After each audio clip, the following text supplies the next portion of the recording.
ஒருங்கிணைப்பை தரக்கூடியவராக திரு விஜய் இருந்த காரணத்தினால இந்த மாற்றம் நடைபெற்றிருக்கிறது. இருந்தாலும் கூட மக்கள் அவர்களை முழுமையாக அவரை ஏற்கவில்லை என்பதை நம்ம பார்க்க வேண்டியிருக்கிறது. ஏற்க 65 விழுக்காடு மக்கள் அவரை ஏற்கவில்லை.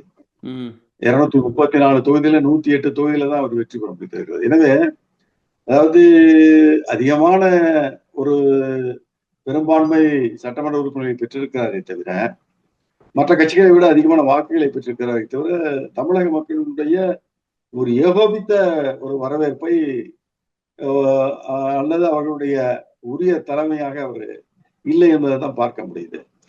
அது எப்படியா இருந்தாலும் தேர்தலுக்கு பின்பான அந்த கூட்டணியில இன்றைக்கு ஆட்சி அமைத்திருக்கிறார். ஆட்சி அமைத்த பிறகு அந்த ஆட்சி ஒரு புதிய ஆட்சி எப்பயுமே வரும்போது ரொம்ப வேகமா செயல்படும்.